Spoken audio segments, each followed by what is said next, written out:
Hello guys, आज हम discuss करने वाले हैं क्लास 8 हिंदी के चैप्टर नंबर 6 भगवान के डाकिए चैप्टर के question answer. Question number first दिया गया है आपको, कवि ने पक्षी और बादल को भगवान के डाकिए क्यों बताया है, स्पष्ट कीजिए।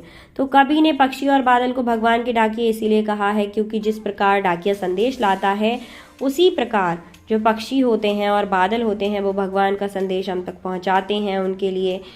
उनके लाए संदेश को हम भले ही ना समझ पाएं, पर जो पेड़ होते हैं, पौधे होते हैं, वो ये संदेश बड़ी आसानी से समझ जाते हैं। पानी और पहाड़ उसे भली भांति पढ़ और समझ सकते हैं। जिस तरह बादल और पक्षी दूसरे देश में जाकर कभी भेदभाव नहीं करते, उसी तरह हमें भी अपना आचरण करना चाहिए। इसके बाद आता है question number second. Question number second में पूछा गया है, पक्षी और बादल द्वारा लाई गई चिट्ठियों में कौन कौन पढ़ पाते हैं, सोच कर लिखिए। तो पक्षी और बादल द्वारा लाई गई चिट्ठियों को पेड़ पौधे, पानी और पहाड़ पढ़ पाते हैं, जैसा कि फर्स्ट आंसर में आप देख चुके हैं। उसके बाद क्वेश्चन नंबर थर्ड पूछा गया है, किन जो पंक्तियां दी गई हैं उनका भाव क्या है। तो पंक्तियां देखते हैं एक बार।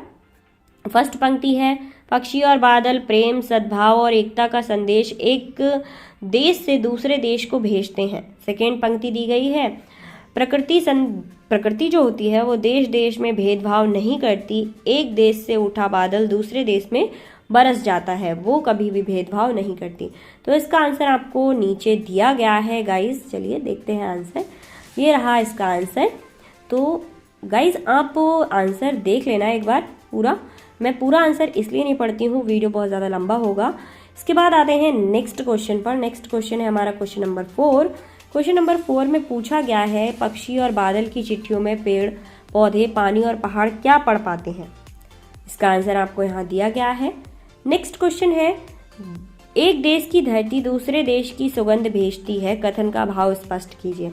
गाइस जैसा कि मैं हर वीडियो में बताती हूँ कि आपको यहाँ से स्क्रीनशॉट से समझ आता है तो यहाँ से स्क्रीनशॉट ले लीजिए। वीडियो से समझ पाते हो तो वीडियो से समझ लीजिए, वरना इससे भी काम नहीं चलता। तो पीडीएफ के लिए मैंने इंस्टा आईडी मेंशन कर दी है डिस्क्रिप्शन में, वहां जाकर इसका पीडीएफ मुझसे ले लीजिए। आपको जैसा सही लगता है आप वैसा कर सकते हैं। इसका क्वेश्चन आपको नीचे दिया गया है, एक बार देख लेना। एंड वीडियो काफ़ी शॉर्ट रहता है। आपको इस चैनल पर क्लास 8 के एसएसटी, इंग्लिश, इन सारे सब्जेक्ट के क्वेश्चन आंसर प्रोवाइड हैं, जाकर एक बार से चेक कर लो। क्वेश्चन नंबर 6 है, पक्षी और बादल की चिट्ठियों के आदान प्रदान को आप किस दृष्टि से देखते हैं। तो पक्षी और बादल की चिट्ठियों के आदान प्रदान को हम प्रेम, सौहार्द और आपसी सद्भाव की दृष्टि से देखते हैं।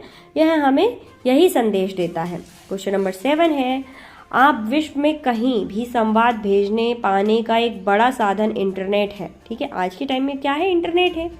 पक्षी और बादल की चिट्ठियों की तुलना इंटरनेट से करते हुए 10 पंक्तियां लिखी। अब कंपैरिजन करना है भाई, तुलना करनी है यहाँ पर। तो ये वाला आंसर एक बार देख लेते हैं। पक्षी और बादल प्रकृति के अनुसार काम करते हैं, किंतु इंटरनेट मनुष्य के अनुसार काम करता है। बादल का कार्य प्रकृति प्रेमी को प्रभावित करना है, किंतु इंटरनेट विज्ञान प्रेमी को प्रभावित करता है।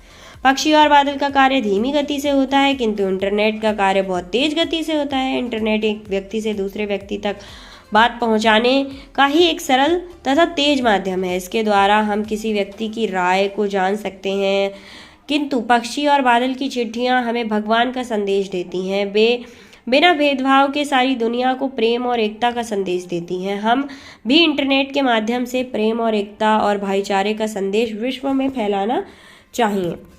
तो